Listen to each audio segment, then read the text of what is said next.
Hey, what's good everyone? My name is Robert Abelson from Piclify.com, and today I'm going to show you how you can install GTM on your WordPress website in basically 2 minutes.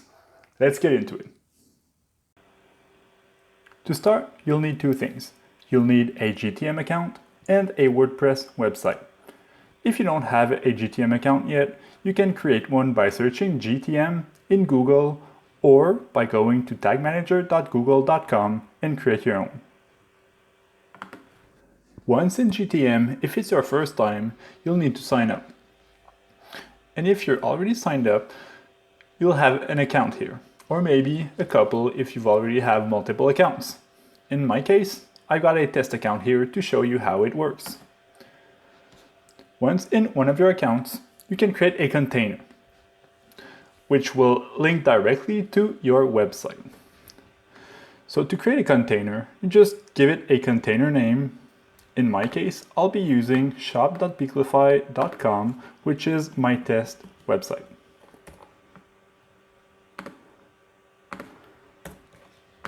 Once that is done, you select what type of target platform you are using. In our case, it's a website, so we'll be using web. But you could implement GTM for an iOS app, an Android app, or an AMP website. Click Create.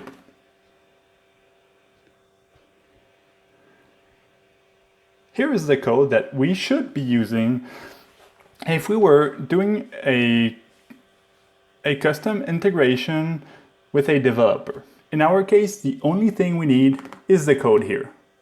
But don't worry, it's here as well. So now that our container is created, we can go ahead and use this code here to implement it to our website. So let's head right to our website. To integrate GTM easily on your WordPress website, you can simply go to Plugins. Once here, click Add New. In the search bar, write GTM. This right here is a plugin that we'll be using to have an easy and quick integration. Click Install now. And activate. You see, there's a prompt here where you can enter your ID that we copied earlier. Click here. Now, as you can see,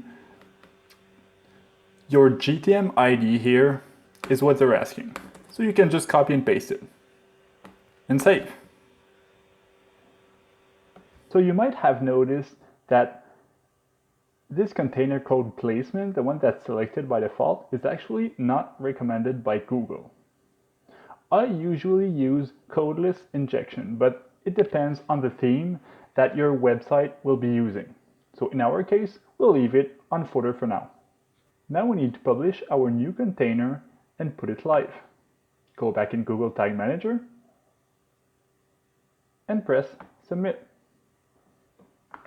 Add a descriptive name.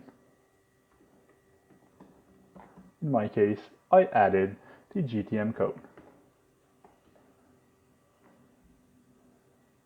And click Publish.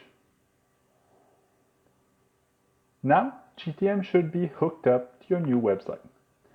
There's a way you can test it. Just go to your home page.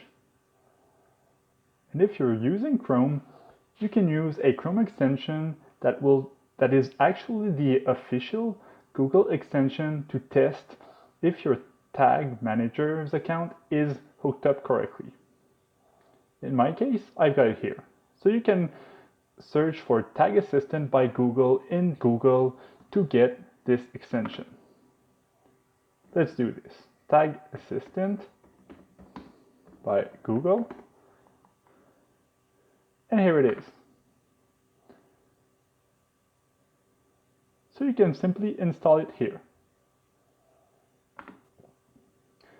Once it's installed, go back to your home page and refresh. Here, you can see that the extension is currently inactive in this tab. To activate it, click Enable. And refresh once again. Here, you can see that the extension is actually picking something up. Our Google Tag Manager is correctly configured. And as you can see, the code here should match the code in our GTM manager, which is here. And it seems just about right. Thanks for watching, and if you've got any questions, don't hesitate to ask below. Have a great day.